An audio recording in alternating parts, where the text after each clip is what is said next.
বনকর্মীদের তৎপরতায় পাচারের আগেই উদ্ধার লক্ষাধিক টাকার কাঠ। রাতের অন্ধকারকে কাজে লাগিয়ে ছোট গাড়িতে করে জঙ্গলের মূল্যবান সম্পদ সেগুন কাঠ পাচারের পরিকল্পনা করেছিল কাঠ পাচারকারীরা।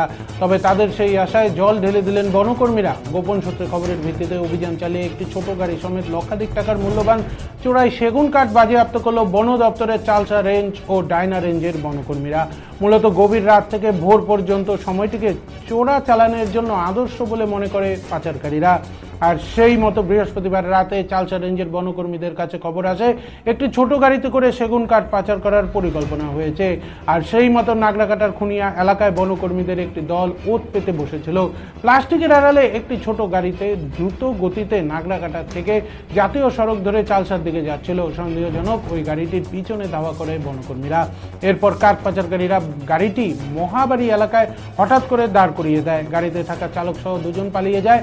কাছে গিয়ে দেখতেই বনকর্মীদের চক্ষু চড়ক গাছ। গাড়ির পিছনে প্লাস্টিকের আড়ালে ছিল চোরাই সেগুন কাঠ। শেষমেশ উদ্ধার করা হয় সেগুন কাঠ সহ ছোট গাড়িটি। নিয়ে আসা হয় চালসা রেঞ্জ অফিসে। যদিও এই দিনের অভিযানে কাউকে গ্রেপ্তার করা সম্ভব হয়নি। চালসার রেঞ্জার প্রকাশ থাপা বলেন, ছোট গাড়ি সমেত লক্ষাধিক টাকার সেগুন কাঠ উদ্ধার করা হয়েছে। এই ধরনের অভিযান চলতেই থাকবে বলে জানান তিনি।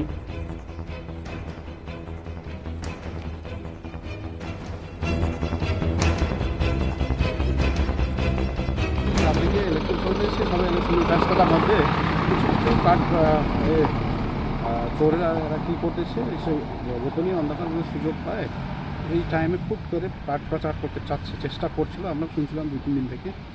তো আজকে হঠাৎ নর্মাল টহলদারি করা টাইমে একটা সন্দেহজনক গাড়ি দেখছিলাম, ওখান থেকে জঙ্গল থেকে আসতেছিল, মানে নাগরাকাটা রাস্তা হয়। তো আমাদেরকে দেখে আর স্পিডে মানে চলতে শুরু করলাম, চেষ্টা করলাম, সন্দেহজনক লাগছে।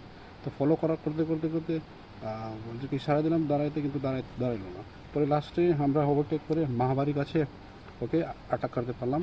পরে ওখানকার যে লোক ছিল, দুজন ড্রাইভারটা পালাই গেলো ওখান থেকে। পরে গাড়ির মধ্যে দেখা গেল এই টিক কাঠ উদ্ধার হলো। আর এটাকে আমরা নিয়ে আসলাম চালসা রেঞ্জে। তো আমাদের সঙ্গে ছিল ডায়না রেঞ্জ থেকে কিছু স্টাফরা জয়েন্ট পেট্রোলিং আজকে করতেছিলাম। তো এই সুযোগে করতেছি এরা, আমরাও চেষ্টা করি কি আর এরা যা কাঠ পাচার। কাউকে ধরা গেছে কি? না, আজকে ধরা হলো না, কিন্তু সব এই আমরা আমি করতেছি, কন্টিনিউটি করতেছি। করার পরে আশা করি এই গ্রুপটাকে অবশ্যই আমি ধরবো। কি মনে হচ্ছে স্যার, কত আনুমানিক কিরকম? আনুমানিক এটা এখন আমরা মেজর করব। তো তাও দেখা যাচ্ছে এটা প্রায় XCM মতন আছে। আনুমানিক বাজার মূল্যে এই লক্ষাধিক টাকা হয়ে যাবে। ধন্যবাদ স্যার। চারদিকে ইলেকশন চলতেছে, সবাই ইলেকশনের ব্যস্ততার মধ্যে